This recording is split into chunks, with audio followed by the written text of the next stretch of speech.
Hi friends, my name is Aqil Ahmed and today we are going to look into one exercise problem that execute task B only if task A is successful and then execute task C irrespective task A got successful or task B got successful or failed.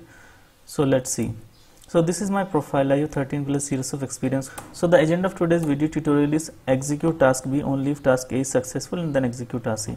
So recently I got an email from one of my subscriber Manu, and the question was that there are three tasks, task A, B and C. So task B is dependent on A, which means only when A is successful then B will execute, and if B fails then A should roll back.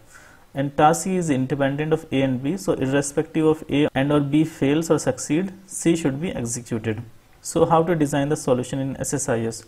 So let's see how we can achieve this. So I have a blank SSIS package right now, and what I will do, I will use three execute SQL tasks, task A, task B and task C, and then we will insert a record from each execute SQL task so that you know like the entries is came from which execute SQL task. So I have created this particular SQL Server table SSIS problem, and there is a notes column in this table. So I will insert an entry into this particular SQL Server table as per the task name. So for example, for task A, the entry will be like task A, and for task B the entry will be like task B, so that you know like which task is getting executed. So let me just clean this table. So right now this table is empty. So now let me just drag and drop execute SQL task, and maybe I can call it like task A, and now let's configure it. So you can edit it and make a connection to the SSIS database.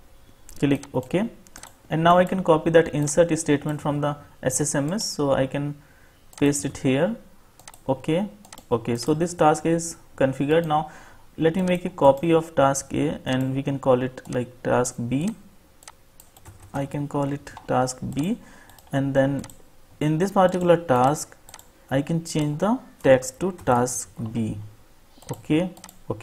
Now let me use a sequence container here, and I can configure the SSIS transactions on the sequence container, and just let me put these two tasks into the sequence container. So these two tasks, task A and task B, will be a part of an SSIS transactions. So if task A will be successful, then task B will be executed, and if task B fails, then task A will be rolled back. So yeah, so that's how the transaction will work. And then we need a task C as well. So let me just copy and paste the task C. So task C will be run after this whole transaction is done. So it will run irrespective task A got succeeded or failed. Okay, so we can call it like task C, and then because we want to execute task C in any scenario, so we can change the precedence constants option to completion from success. So this will be executed, and now we can just change the text inside this task C. So this will be called as task C. Okay, click OK. Now to enable the SSIS transactions, we can just go to the properties of the sequence container. There is a property transaction option. So from the supported we can change it to required.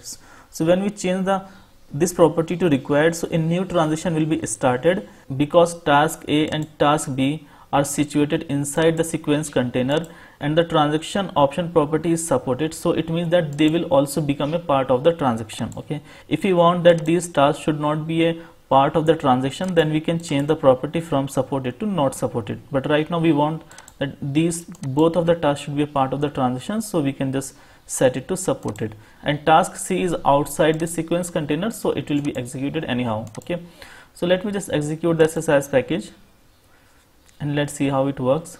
So it seems like this got failed, even though this sequence container got failed, but task C got successful. So one record should be inserted into the SQL Server table, and this is from task C, but this got failed. So let me see why this got failed.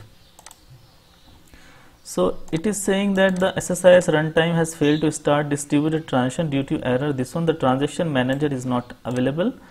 The DTC transaction failed to start. This could occur because the MS-DTC service is not running. Okay, so there is a service, distributed transaction service, that needs to be running on the machine. So let me just start the services. So just open the services.msc, and there is a distributed transaction coordinator, DTC, distributed transaction coordinator. So this is stopped right now, so you can just start this one. Now this particular service has been started, And let me just truncate my SQL Server table to show you that what will be the entries, and just rerun the SSIS package. So you can see that all 3 tasks got succeeded, and there should be 3 entries into the SQL Server table. Okay, so there are entries from task A, task B, and task C. Okay, so now let me just truncate this table to show you the another option. The table has been truncated, and now let me just try to fail the task B. So if task B will be failed, then task A should be rolled back. So I can just try to make this fail. So I put a 1 before this SQL statement, so this became an invalid SQL statement, and thus this particular task B will got failed. So click OK. Now let me just put a breakpoint here just to show you that when the task A will be executed, so a record will be inserted into the SQL Server table, but after task B will fail, this entry will be rolled back from task A, and then only one entry should be made from the task C after the execution of the SSIS package. So let me just start the SSIS package. So if you see the task A got completed successfully, and let me just try to pull the data from SSIS problem table. So data is not coming because a transaction has been started from the SQL Server from SSIS, and it has put a lock on this table. What we need to do, we can pull the data using a with no lock hint. So I can put no lock here, and then I can see the data in this table. So there is one record from the task A. Okay, and now let me continue running the SSIS package.